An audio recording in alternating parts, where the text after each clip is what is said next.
5 nuclear missiles were inbound.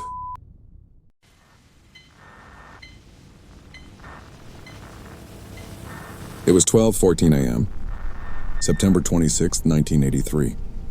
The early warning system had just detected a launch from U.S. territory. Protocol was clear. He was required to report it. But he didn't. He hesitated. If he reported it, retaliation would begin. There would be no time to verify. Only minutes before impact. In that moment of hesitation, history changed. What made him doubt?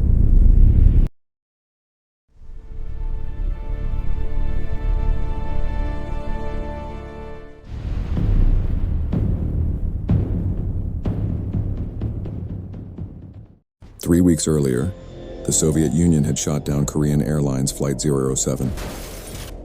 Washington called it murder. 269 people were killed. Moscow feared retaliation. At the same time, NATO was preparing a military exercise called Able Archer, a realistic simulation of nuclear war procedures, including coded communications and simulated launch protocols. From the Soviet perspective, it was indistinguishable from a real nuclear first strike. In 1983, the Cold War wasn't abstract. It was volatile. One mistake could mean nuclear war. So when the alarm sounded, it didn't seem impossible.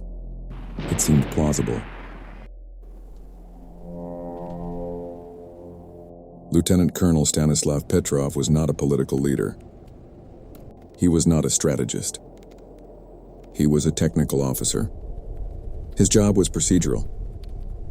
If the satellite detected a launch, he was required to report it. Without delay, without interpretation. The system was designed to eliminate uncertainty, but uncertainty was exactly what he faced. The Oko satellite scanned the Earth, searching for the infrared signature of a missile launch. When a launch was detected, the system triggered an alert. The machine didn't understand strategy. It recognized patterns. Data. Infrared signatures in the atmosphere. But data can be misleading. A reflection of sunlight. A cloud at the wrong altitude. An unexpected angle of the sun. To the Oko system, all of that could look exactly the same. A nuclear launch. At 0:14, the data changed. Launch detected. The system identified a missile originating from the United States. Petrov waited for confirmation from the ground-based radar systems. None came. Then the system updated again. Another launch. And another. Then 2 more. 5 in total. If it was real, it meant the beginning of a nuclear war. But something didn't add up. Years later, Petrov would explain, when people start a war, they don't start it with just 5 missiles. But in that moment, he didn't know that yet. He had pressure. And under extreme pressure, the human brain tends to simplify. Psychology calls it cognitive tunneling. When time compresses, attention narrows. The mind searches for the fastest answer. Not necessarily the correct one.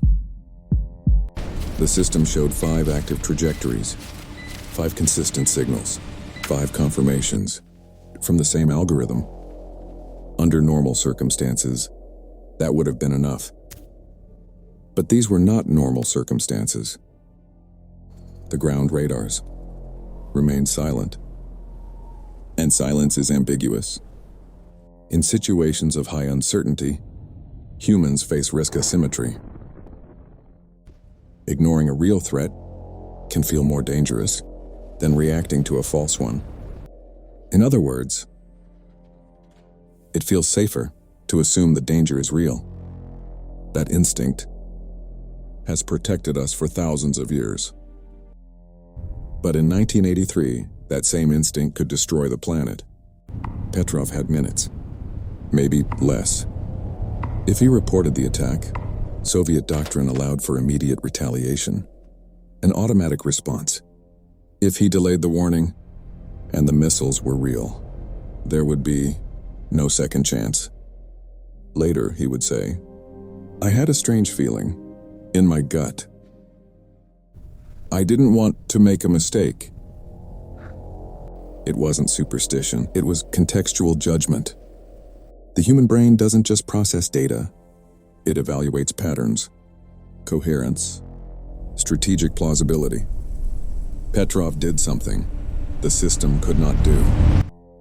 He asked, "Does this actually make sense?" And instead of reacting to fear, he chose to wait.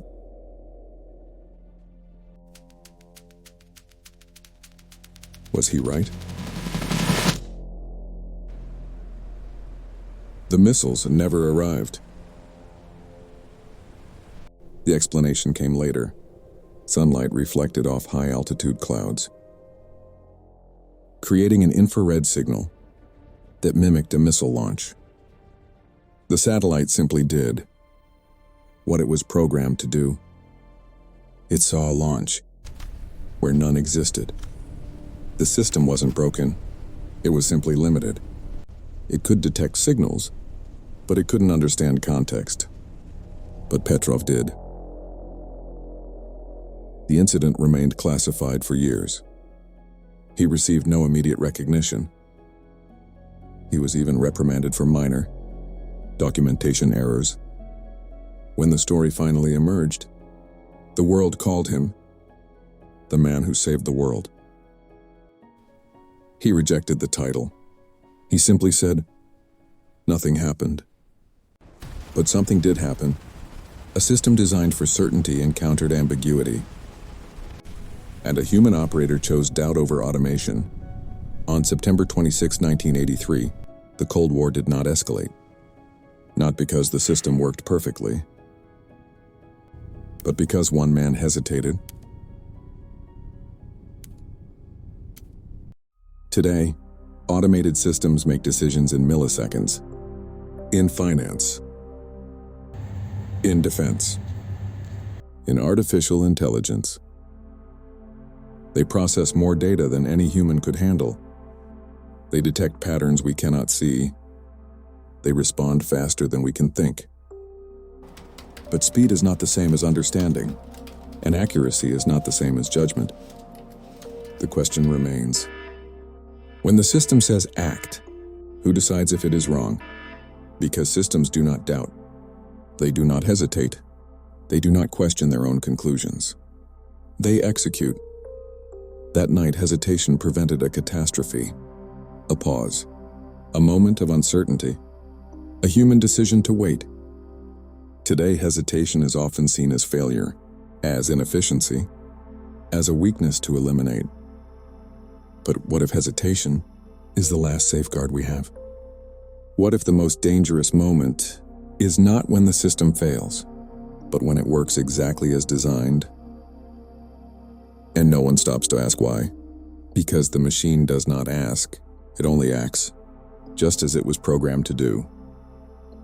So the question is no longer about the system, it is about us. When the next decision comes, will we trust the machine, or will we question it?